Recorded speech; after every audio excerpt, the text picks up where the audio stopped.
Guys welcome to my new blog भन्दा पनि उहाँ सुलु यामु ब्लग उहाँ चाहिँको ओनर हुनुहुन्छ उहाँ युट्युब च्यानलको। यहाँ चाहिँ यहाँ सेलरोटी बनाउने कार्यक्रम हुँदैछ। ल भन्दैछु त के भन्यो भन्छ नि त हजुर बोल्छ त्यहाँबाट। यो चाहिँ हाम्रो तिहारको लागि रोटी बनाउनको लागि सेल बनाउनको लागि रेडी हुँदैछ। यहाँ मलाई नदेखा कि यहाँ देखा, यहाँ मलाई नदेखा कि यहाँ देखा, मान्छे नदेखा मान्छे नदेखा। यो चाहिँ सेल रोटीको लागि सामानहरू तयार गर्दैछौँ हामीले। यसमा चाहिँ अहिले घिउ र चिनीलाई चाहिँ मिक्स गरेर यसरी मोलिरहेको छ। अनि त्यसपछि हामी चाहिँ यो हाम्रो पिठो, अनि यो चाहिँ नर्मल पिठो नै हो चामलको। अनि हामी चाहिँ हजुरहरूलाई सबै बनाइसकेपछि कसरी बनाउँछौँ अनि यो चाहिँ लास्टमा फिनिसिङ कस्तो हुन्छ भनेर चाहिँ अहिले लास्टमा देखाउनेछौँ। उता मासु पनि रेडी हुँदैछ। यो रोटी भन्दा पनि उता मासु चाहिँ अलिकति फोकस हान्न मन कि जस्तो मलाई लागेर छ।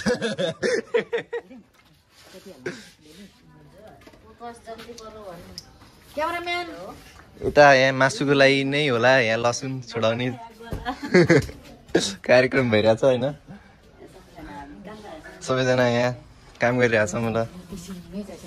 हामी यो घिउ र चिनी मोलिसके पछाडि चाहिँ यसलाई चाहिँ हामी पिठो हालेर चाहिँ अब यसरी मिक्स गर्नेछौँ। मिक्स मिक्स मिक्स सकेसम्म यसरी मोल्नुपर्छ। यो चाहिँ सेल राम्रो हुनुको लागि चाहिँ मजाले यसरी मोल्नु पर्ने हुन्छ।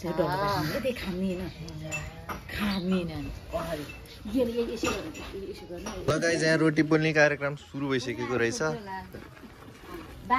ट्याक्क लाएर सबैजना यता यता हेर्छु हाई गर्छु। ल म चाहिँ रोटी हेर्न बसेको मान्छे।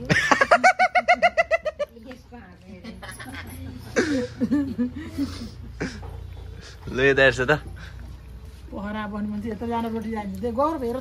ल रोटी यस्तो यस्तो त्यो अघि मोलिसकेपछि यस्तो यस्तो भएपछि यस्तो हुने रहेछ होइन। हुन्छ मलाई पनि थाहा छ। यस्तो पो हुँदो रहेछ त रोटी त। रोटी त यस्तो पो देखिँदो रहेछ। हजुरको केही भन्नु छ कि? मेरो केही भन्नु छैन भाइ। भन्छन् मान्छे हजुर ब्लगर मान्छे अलिकति भने जस्तो भयो। बिहानभरिको मेहनत काम लाग्यो, खुसी लागिरहेछ। के चाहिँ भने जस्तो भयो त्यो चाहिँ भन्नु पर्यो हजुर।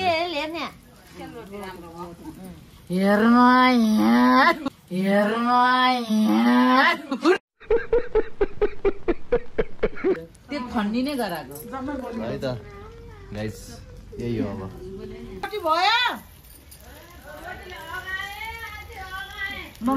अष्टसूत्र जस्तो भयो। स्टोरी चाहिँ यसरी फर्काउने ट्याक्क लाएर घुमाइ घुमाइ अहिले म आइदिम न हाल्नलाई त्यही राखिदिनु।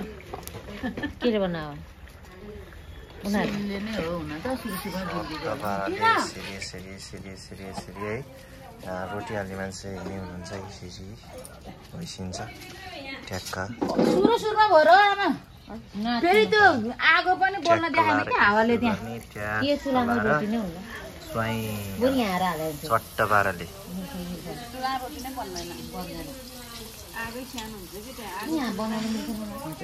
कस्तो भयो हेर्ने हो गाइज। यस्तो भयो यस्तो। यतातिर टेस्ट लिँदै भएपछि ठ्याक्क लाएर हजुरलाई कस्तो लाग्यो रोटी भनिदिन्छु ल। होइन राम्रो त यसै पनि देखिया छ होइन। एकदम गुणस्तरीय हो क्या आज। ऊ त्यहाँ गएर इस्कुस टिप्दा बाबु 2-3वटा मैले अचार बनाउँछु। यी पनि टिप्दियो त यो अचार इस्कुस यिनीहरू। अब चाहिँ हामीले इस्कुसको अचार बनाउने निर्णय गरेका छौँ। ल गाइज है लास्ट अब फाइनल हुन लागेको छ हाम्रो रोटी कार्यक्रम चाहिँ। अब यहाँ आजीले हाल्न लागिसकेको छ ट्याक्क लाएर मुवाले यता तेल हाल्दै भइदिन्छ। फाइनलतिर पुगिसकेको छौँ हामी। अब बाहिरतिर देउसी भैलो आइसकेको छ। हामीलाई जानलाई आतुरी भइसकेको छ यहाँ। त्यही भएर हतारको रूपमा चाहिँ हामीले रोटी बनाइसकेको छौँ। अब यस्तो राम्रो भएछ रोटी चाहिँ होइन, देख्दा पनि खाउँ लाग्ने। अनि चाहिएमा अर्डर गर्नु होला ट्याक्क लाएर रोटी उतेले रहेछ ट्र्याक्टर थन्काइसिन्छ अब गाइस यी रोटी यस्तै भएको छ यति नै हो चट्ट पारेर चाहिँ अझै बन्न बाँकी छ अझै बन्ला त्यहाँ धेरै नै मलाई अड्कल चाहिँ गर्न आउँदैन होइन कति यति बन्ला भन्छ त अब बन्छ होला कतिवटा 10 वटा जति ल यही हो चट्ट पारेर रोटी छ ट्र्याक्टर अब हाल्न लागिसकेको छ चट्ट पाराले यस्तरी हाल्ने रहेछ होइन यो चाहिँ नयाँ तरिकाले देखाएँ मैले हातले हाले मात्रै देखेको थिएँ चट्ट पाराले यो रमाइलो तरिका छ रमाइलो छ यतिको चट्ट पाराले होइन त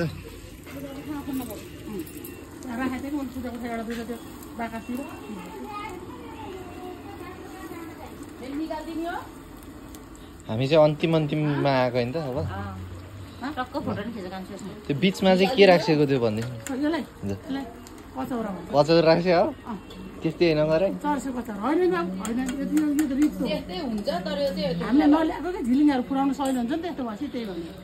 यस्तो यस्तो आइडिया चाहिँ एकदम मलाई एकदम ताजुब लाग्यो क्या लाजीले त्यहाँ गर्न लागिसकेको छ पक्ष पक्ष फुटेछ न आजको लुक्समा चाहिँ नजानु होला भन्दै आजको लुक्स एकदम झकास म पनि यहाँ भ्याए गरेर बसेको छु यस्तै बाहिरतिर देउसी भैलो आएको कारणले यहाँ हामीले चाहिँ आतुरी आतुरी एकदम चलपल सहित बनाइरहेको छौँ न होइन ल अब लास्टमा चाहिँ फेयर एन्ड फाइनल चाहिँ देखाउँछौँ अब अहिलेलाई यति नै अन्तिम रोटी अब मुवाको हातले हुँदैछ अब सकिएको अवस्था छ हाम्रो रोटी कार्यक्रम चाहिँ अब हाम्रो भ्लग पनि यहीँ स्थगित गर्नुपर्ने हुन्छ अहिलेको लागि चाहिँ अब पछि नयाँ भ्लगमा जोडिउँला भन्दै आजको भ्लग यहीँ अन्त्य हुन्छ है त ल हेर्नुहोस् रोटी पोलेर पनि सकेको छ ल केही भन्दैछु